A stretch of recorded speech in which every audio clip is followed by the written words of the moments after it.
Hello and welcome to the Political History of the United States. Episode 2.26, The Dominion Outside of Massachusetts. Last time, we spent a second episode looking at the reforms in the Dominion of New England under Edmund Andros. These reforms were, by and large, hated by just about everybody inside of Massachusetts.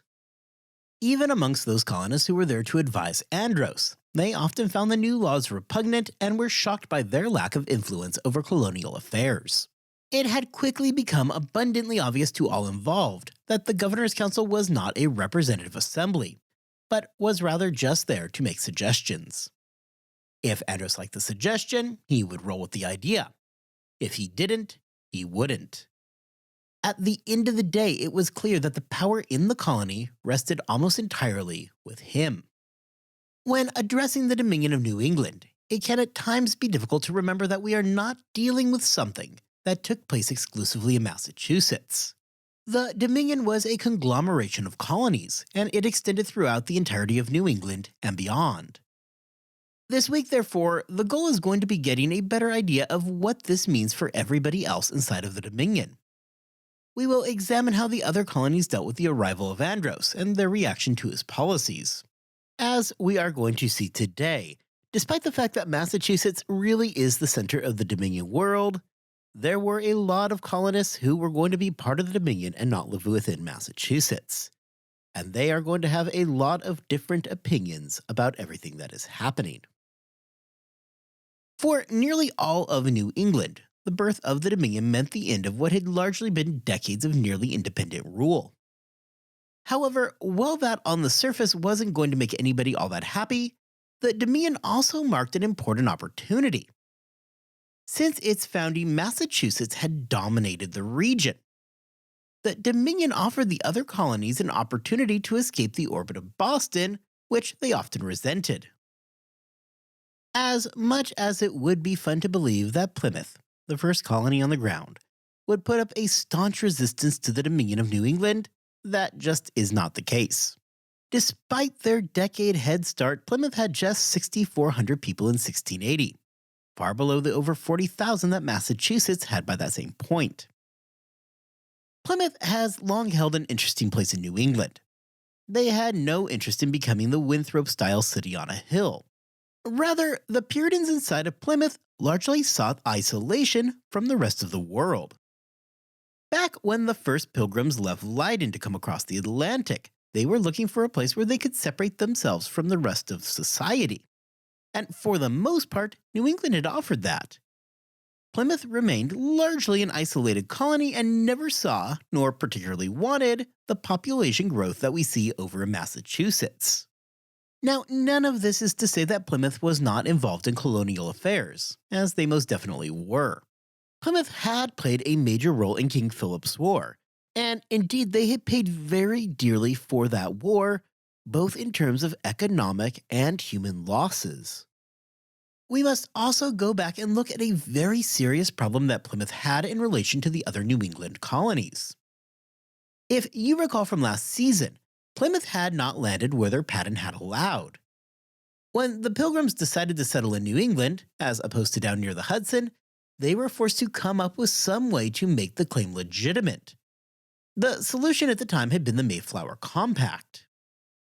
By the 1630s, the Plymouth colonists had figured out that they needed to do a little better than the Mayflower Compact in order to establish their boundaries. Well, the compact had initially proved good enough. Now Massachusetts existed and development was taking off to the south in the Connecticut River Valley. The Plymouth colonists realized that, once again, there were questions about the legitimacy of their colony. After all, they were running with a compact that they had personally made.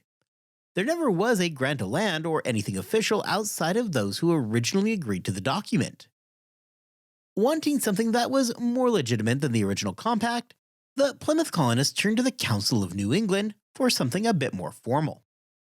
While they would not receive an actual charter, they did receive a land grant. It at least laid out that Plymouth had a right to exist and established their boundaries. Back in episode 1.27, I had made a comment that this was something that you should keep on the back burner. As I'm sure you have all been thinking about this for the past 30 episodes, we are now going to get to why this is such a problem. The other New England colonies had charters directly from England. New Hampshire had received their charter back in 1679, and Connecticut got their official charter from the Crown in 1662. This left Plymouth in a very precarious position. If you have been following along, you can probably guess that Andros and Company did not see the Mayflower Compact as providing the necessary legitimacy. This problem was not any kind of a surprise to Plymouth. They had tried for years to get an actual royal charter. However, they lacked the influence back in England to secure such a charter. In the eyes of the Crown, when the Dominion of New England came along, the Plymouth colonists were little more than squatters. Absorption into the Dominion of New England was anathema to everything that Plymouth had stood for. Their independence from everybody else was one of the defining features of that colony. Having their independence stripped and shipped to Boston was a very difficult pill to swallow. Despite this, however, Plymouth was never going to be in a position where they had much hope of fighting back. Their small population and complete lack of any actual legitimacy meant that their being absorbed into the Dominion was all but predetermined. The lack of a formal royal charter is going to come back a final time in just a few years to haunt Plymouth, following the collapse of the Dominion of New England. Down in Connecticut, we find what had become the second colony of New England. By the time of the Dominion, Connecticut had a population approaching 20,000. While that number is still just about half that of Massachusetts, it was still more than double the combined population of New Hampshire and Plymouth. Connecticut and Massachusetts had always been closely related colonies. Whereas Rhode Island was a land of outcasts, and Plymouth was an isolated haven for separatists, Connecticut remained largely in line with those same religious and political beliefs that dominated up in Massachusetts. When Edward Randolph came with news of the Quo Warranto against their charter, the Connecticut settlers were none too anxious to give up the fight. As with the case in Massachusetts, the Connecticut colonists questioned the legitimacy of the now lapsed Quo Warranto. The outcome in Connecticut would ultimately end up being a mirror of the situation in Massachusetts, though admittedly it remained less vitriolic than events to the north. Inside the government of Connecticut, there was a majority of hardliners that wanted nothing to do with Randolph or any interference from London. Meanwhile, there was that same collection of moderates who, at least on the surface, were not completely opposed to breaking up the closely held political power of the majority. The moderates viewed the Dominion as something that was ultimately going to be inevitable, and thought that by getting out there and being open to the idea, they would be in the best position possible with the new guard coming into town. For many of the moderates, they must have viewed this as an opportunity to potentially usurp power from the suddenly weakened Bay Colony. Edmund Andros was admittedly in something of a rough spot with Connecticut. He needed to play his cards carefully and treat the colony more kindly than he probably would have liked. The problem was that Connecticut was very attractive to the colony nearby, New York. New England was dependent on the trade and revenue that Connecticut brought to the table, and Andros could not risk having New York annex the colony. Andros personally knew that this fear was not without some merit. Recall that during King Philip's War, then New York Governor Edmund Andros had his eyes on Connecticut and had even made that failed attempt to aid the war in Connecticut itself.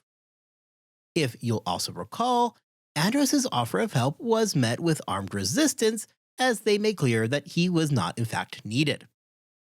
The thought that Thomas Donegan, the now governor of New York, may want to use the chaos to benefit and try to convince Connecticut to annex into the New York colony was not that far-flung of an idea.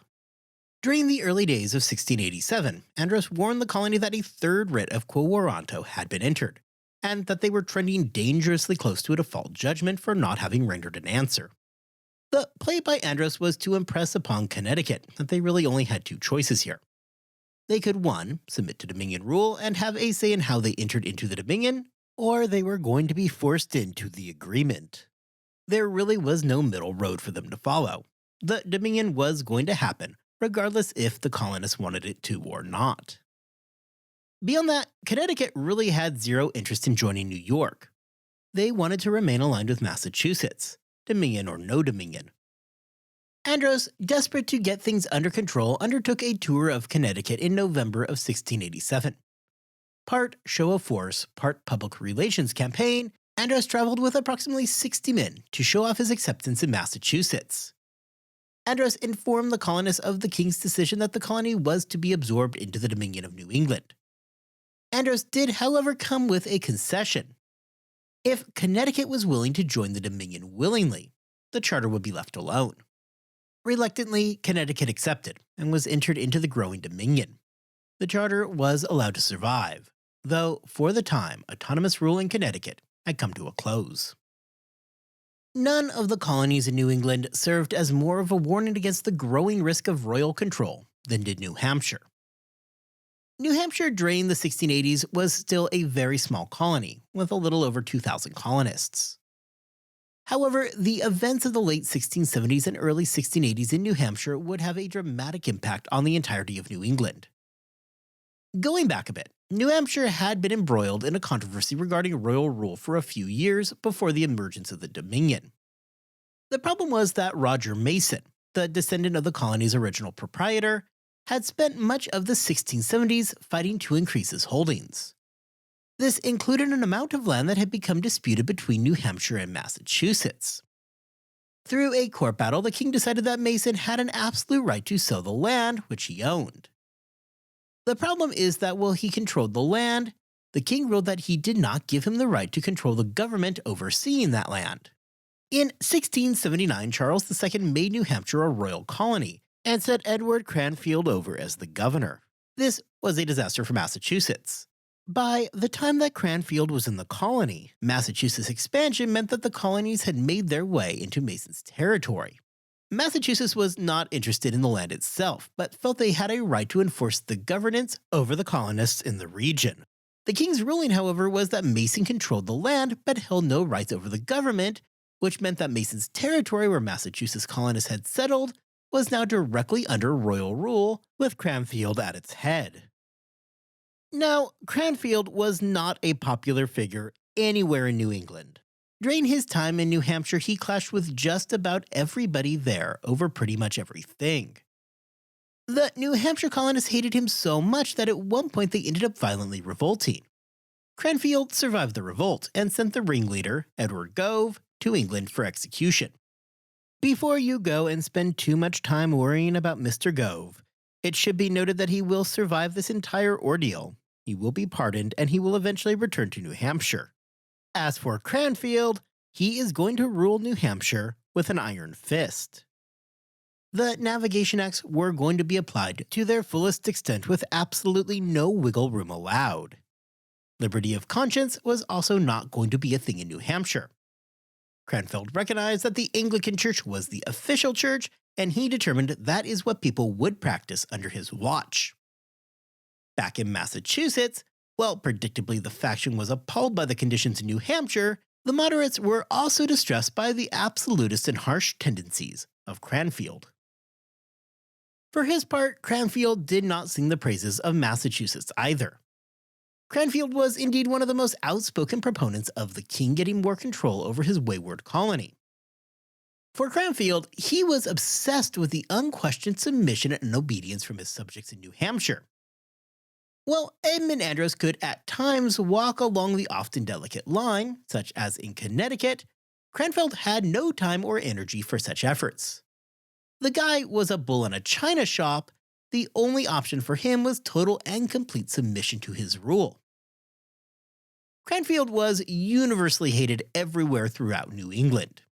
In New Hampshire, he was seen as being tyrannical and corrupt. In Massachusetts, Cranfield represented the greatest fears that the colony had moving into the 1680s.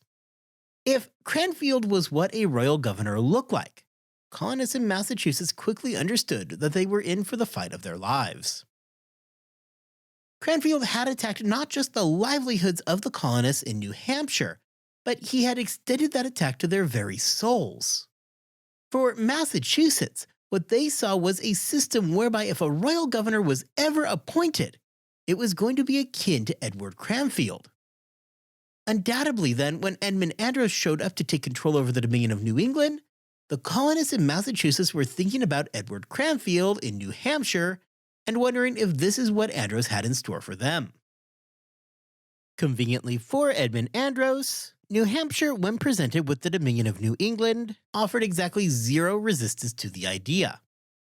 Sure, they would have loved a more independent government, but the arrival of Andros and the Dominion meant that Edward Cranfield was gone. As an added bonus, the colonists had figured out that Andros was going to be hanging out all the time down in Boston, as opposed to sitting right on top of them looking over their every move. In this way, for the colonists in New Hampshire, the Dominion meant the ousting of Cranfield, which, all things considered, had to be a mark in the win column, at least for the moment. Rhode Island has always been a bit of an odd place in our story. Founded by Roger Williams, Rhode Island had quickly become a haven for dissenters from the establishment in Massachusetts and throughout the rest of New England. With people like Williams and Anne Hutchinson, it is the place where all those who could not fit in elsewhere ended up going. Following the execution of the Boston Martyrs, it is where the Quakers took up residence within New England. It has always stood apart from the other colonies and was generally seen as a place where the misfits ended up. The colony was not invited to join the New England Confederation because their beliefs were so vastly different from the rest of New England. Despite this, however, Rhode Island was not spared the destruction of King Philip's War. Providence had been burned. Their economy, like the rest of New England, was in shambles, and they too suffered from the high casualty count of the war. Despite being a refuge, Rhode Island remained relatively small, having a population of only somewhere between 3,000 and 4,000. Rhode Island, like their neighbors in New Hampshire, were not terribly distraught to see the ushering in of the Dominion. Rhode Island was born directly out of hostility from their New England neighbors.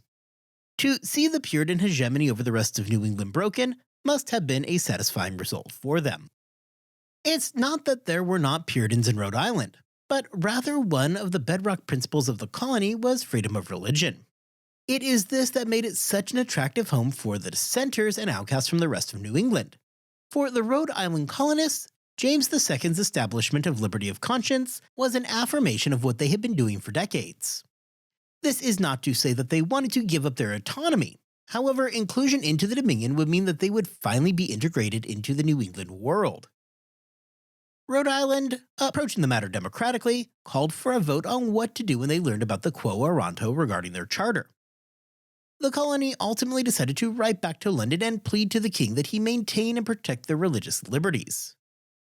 The final result would be that, much like in Connecticut, Rhode Island would submit to Dominion control, though its charter was allowed to survive. 7 of the colonists from Rhode Island were brought on board as counselors to Edmund Andros, meaning that Rhode Island was finally brought into the fold with the other New England colonies. Now, when discussing the Dominion of New England, the conversation generally falls onto the colonies that are located in New England, which, that makes sense. However, it is worth noting that the Dominion would grow to include both New York and East and West Jersey as well. These 2 colonies would join late in the game, not becoming a part of the Dominion until the spring of 1688. New York was in a bad economic state throughout the 1680s.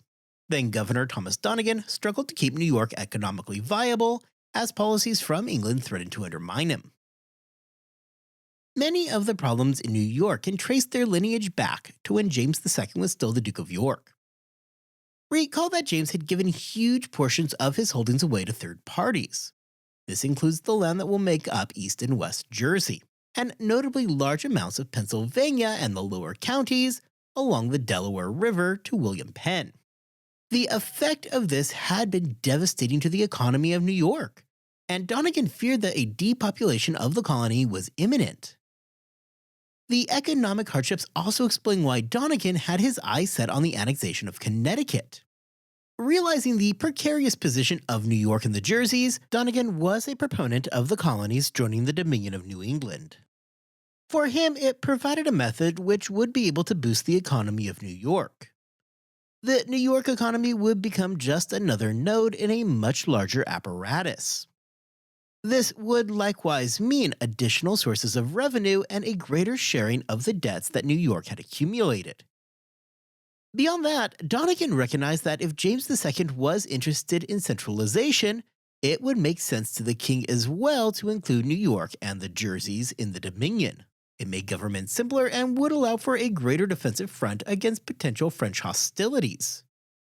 This was further not even a new idea and had been discussed as early as 1685. James II agreed with Donegan and in the spring of 1688 moved Andros to incorporate his old stomping grounds of New York as well as the two Jerseys into the Dominion of New England. Thomas Donegan, for his part in making such a good suggestion, was handsomely rewarded by being relieved of his post and offered no position in the Dominion government. Donegan, likely as shocked by the snub as he was hurt by it, would remain in Long Island following his removal from power. New York, already a royal colony, was easily integrated into the Dominion. Andros had been their governor before, and he was welcomed back kindly when he arrived in the colony, where he would invite 8 New Yorkers to join his council. Andros was less popular in the two Jersey colonies. Both East and West Jersey did put up a bit more of a fight. However, Andros was ultimately able to overcome the problem with little in the way of actual resistance. As was the case in Massachusetts, James II was interested in getting rid of the proprietary charters that had been in existence and replacing them with royal charters. Sure enough, the Jersey's charters would not survive the conversion into the Dominion. However, despite losing their charters, the residents of East and West Jersey did manage to protect their land rights. Unlike in Massachusetts, the colonists in the Jerseys were not going to have to file petitions to retain the land that they had already settled on. With that being said, however, both of the Jerseys were also completely excluded from government. Nobody from either East or West Jersey received a seat on Andros's council. I have spent the last 2.5 episodes going through and building up the Dominion of New England, not to mention the other 3 episodes before that, setting up the conditions under which the Dominion was born. So now that we have the Dominion up and on its feet, it is time to begin the process of tearing it right back down. Before we can start doing that, however, we need to head back across the Atlantic to England and take a quick crash course on the events going on there, because we are now hurtling full speed towards the Glorious Revolution. Now, before we embark on this crash course, remember that the Glorious Revolution is a huge event with a whole lot of moving parts. What I'm going to provide is a simplified version of events, and I mean really, really simplified. Because our real interest is going to be what happens in the American colonies. Though it has been said 1,000 times so far in the past few episodes, it is crucial to remember that James II is a Catholic. It had become a main prerogative of James II to reintroduce Catholicism back into England. This, of course, was no easy feat, as anti-Catholic sentiment still ran high throughout the country. This has been the story of English politics since the late 1670s, when popish plots were breaking out and plans were being hatched to exclude Catholic James from the line of royal succession. As we have discussed previously, Charles II was at least aware of the potential risk that his brother posed for the Anglican Church. Well, Charles II was opposed to doing anything dramatic, like excluding his brother from the royal line of succession. Charles did take precautions to ensure that James would raise his daughters as proper Anglicans. His daughter Mary, therefore, was not raised with her father's religious beliefs, but at the behest of Charles II was raised as an Anglican. With this protection in place, should King James II die, his daughter would not reintroduce the Catholic Church, and Anglicanism would be safe in England. This concession meant that upon James II's ascension to the throne, there would not need to be talk of any risk of a Catholic dynasty forming, as James II was without a son and the Anglican Mary would succeed him. Thankfully for us, James II was a smart enough man to not do anything crazy following the death of Charles II and go have another kid and just blow this whole thing up. On June the 10th, 1688, James II's wife, not to be confused with his daughter, Queen Mary, gave birth to James Francis Edwards. Just like that, the young James jumped to the very top of the line of succession, passing his Anglican sisters. With Charles II dead, there was no reason to raise the child as an Anglican. Suddenly, the assurances against a Catholic dynasty evaporated. For the Anglicans inside of England, who had already been stretched thin through the policies of James II, They were no longer looking at just a brief period of having a Catholic monarch that they would need to endure. They were now looking at the very real prospect of a full Catholic revival and Catholic dynasty. On the matter of religion, James II was not going softly on his declaration of indulgence during 1688 either. He was in fact doubling down on his efforts and decided to require that all Anglican bishops read it from the pulpit, a move that was both alienating and infuriating to them. More specifically, a group of 7 bishops objected to the requirement of having to read the declaration. The complaint of these 7 bishops is that the declaration was made illegal through a prior act of Parliament and was an overreach of royal authority. The king, dealing with the problem of the 7 bishops, decided to go ahead and make everything that much worse by throwing them into the Tower of London, where they would await trial for libel and sedition. Just like that, with one fell swoop, James II had just confirmed the worst fears of all the Anglicans inside of England, that in fact the Anglican Church was now in real danger of being replaced again by the Catholics. James II had made abundantly clear to everybody, both in London and back in the colonies, that his true prerogative was the restoration of the Catholic faith inside of England. This is to say nothing of the fact that since taking the throne, James had gone out of his way replacing Anglican positions in the government with his Catholic buddies. The case of the 7 dissenting bishops demonstrated just how much danger the Anglican Church was in. However, despite all the outwardly signs that things were going great for James II, after all, he had just had a son and was doing all that he could to reintroduce Catholicism and put Catholicism back into a position of power inside of England, he was about to be dealt a devastating blow of his own. On June 30th, those 7 bishops that he had thrown into the Tower of London were acquitted. Just like that, everything that he had been building up was drawn into question. His very power and authority was now very much in question of just how far it extended. It is likewise critical to note how fast events were moving here. When the bishops were acquitted on June the 30th, we are just 2 weeks removed from the birth of James II's son, the likely future Catholic monarch of England. Even before the events of June 1688, James had become increasingly brazen and really had stopped trying to hide his intentions altogether. He had written to his daughter Mary and tried to convince her to convert to Catholicism, which was just more proof of his overall intentions. James' daughter Mary was not interested in converting to Catholicism, which is going to be important in just a moment. Mary was born on April 30th, 1662. In 1677, Mary was wed to William III of Orange, a prince from the Principality of Orange. William of Orange's mother, also named Mary, was the daughter of Charles I. Importantly, William of Orange, beginning in 1672, was also the stadholder of the Netherlands. If you are wondering what a stadholder is, it is the highest executive in the Netherlands. Well, not exactly a monarch, it would have come with similar powers and control. So, as a quick refresher in case I lost you there, James II's daughter, Mary, was an Anglican. Mary was married to William of Orange, the chief executive in the Netherlands.